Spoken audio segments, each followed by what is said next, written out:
겉으로는 화려하게만 보이는 스타라는 직업. 하지만 생활고에 허덕이는 연예인들도 적지 않습니다.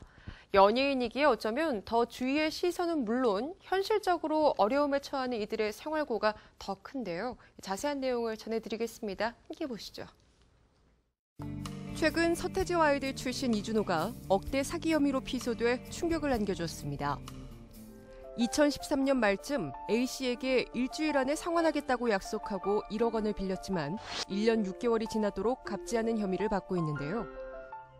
경찰은 이준호가 사실상 돈을 변제할 의지나 능력이 없는 것으로 보인다며 기소 의견으로 검찰에 송치한 상황. 현재 이준호는 사실상 채무 변제 능력이 없는 상태로 측근에 의하면 집 월세도 못 내고 있을 만큼 자금 사정이 나쁘다고 전해져 더욱 충격을 안겨주고 있습니다.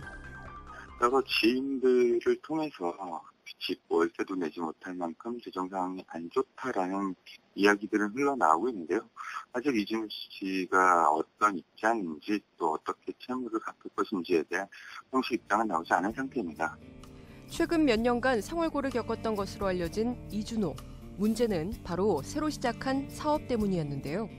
보시면 아시겠지만 즐거운 일터예요. 축하해주는 장소이기 때문에. 그리고 어린아이들이 막 뛰어놀고 그래서 제가 여태까지 경험했던 거하고는 조금 다른. 손님들 뵙고 얘기하고 엄마들 뭐 아빠들 그런 거는 너무 편안한데 좀 더 좀 무서운 사장님이 돼주길 원하죠.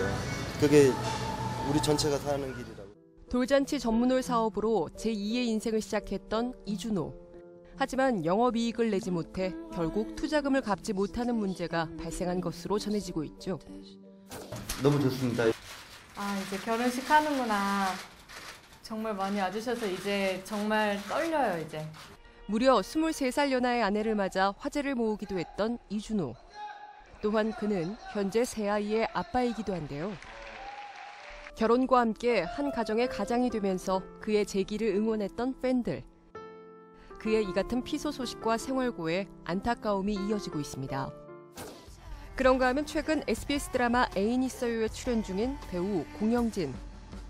지난 8월 공영진의 평창동 자택이 빚 때문에 경매로 매각된다는 소식이 전해지기도 했는데요. 이에 네티즌들은 과거 공영진이 아이는 점점 크고 지출은 많아지는데 우리 직업이 고정적인 수입이 있는 게 아니다라고 했던 생활고 고백을 떠올리며 안타까워하기도 했습니다. 화려하게만 보이는 스타들이 생활고에 시달렸다는 고백은 비단 어제 오늘 일이 아닙니다. 2012년 절도 논란으로 구설수에 올랐던 미스코리아 출신 배우 최윤영.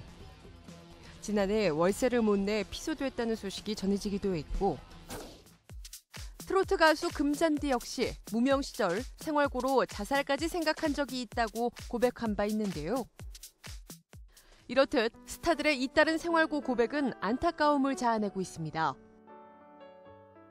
한 방송에 출연한 박완규는 연예인들 중 경제적으로 어려운 사람들이 대부분이라며 월 80만 원 수입으로 네 식구가 살기에는 빠듯했던 생활비였다며 생활고 때문에 이혼할 수밖에 없었다고 고백했는데요. 대세 배우 김성균 역시 임신 중인 아내에게 편의점 음식밖에 사줄 수 없었던 어려웠던 시절을 고백해 팬들을 안타깝게 했습니다. 1960년대 노란 샤스의 사나이를 부른 원로 가수 한명숙은 2칸짜리 월세방에서 생활하고 있고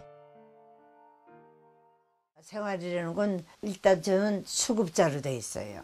이제 정부에서 지금 한 달에 얼마씩 나오는 게 근데 그게 얼마 안 되지만은 가끔 이제 뭐 누가 연락 오면 뭐 조금이라도 용돈이 생기면 뭐 이럭저럭 그냥 힘들게 이렇게 뭐 어쨌든 살고 있어요, 제가.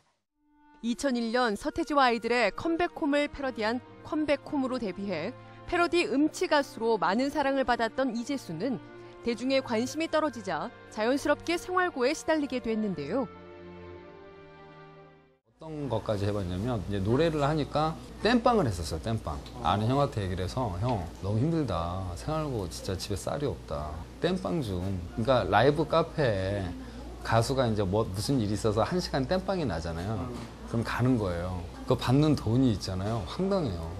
어쩔 때는 2만 원, 어쩔 때 5만 원, 뭐 그만큼 받아요. 그거를 딱 받으면서도 눈물이 나요. 배우 견미리의 전남편이자 배우 이유비의 아버지로 알려져 있는 탤런트 이명규가 나이트클럽에서 무전 취식을 한 혐의로 불구속 입건되는 사건도 있었습니다. 시가 25억 원에 달하는 미국 대저택에 살다 165억 원을 탕진하고 찜질방을 전전했다는 이명규의 인생사는 방송가에서 유명한 이야기인데요. 38에 이혼해갖고 41살에 홀라당 까먹고 한국 들어와서 45살까지 괜찮았어. 사업할 때까지. 그 46살부터 지금까지 8년을 비참한 생활을. 월세에서 여관에서 고시원, 고시원에서 찜질방. 165억 수영장 3개 딸린 미국 산타모니카 해변가 저택에 있던 사람이 100원이 없어서 수도 못 먹었다. 지난해에는 드라마 대조영 등에 출연했던 배우 우봉식이 생활고를 이기지 못하고 스스로 목숨을 끊은 안타까운 사건이 발생했습니다. 2012년에는 신인 배우 정아율이 극심한 생활고에 자살을 선택해 큰 충격을 주었는데요. 8, 90년대 큰 인기를 누린 개그맨 김용 또한 생활고로 한때 극단적인 선택을 했다고 고백한 바 있죠. 저도 한 2번은 해봤어요. 가스를 틀고 그냥 라이터를 갖다 이렇게 딱 가스가 안 나와가지고 살았는데. 화려함에 가려진 연예계의 어두운 이면이기도 한 생활고. 이들이 하루빨리 재기에 성공해 평안한 웃음을 되찾을 수 있길 바라겠습니다.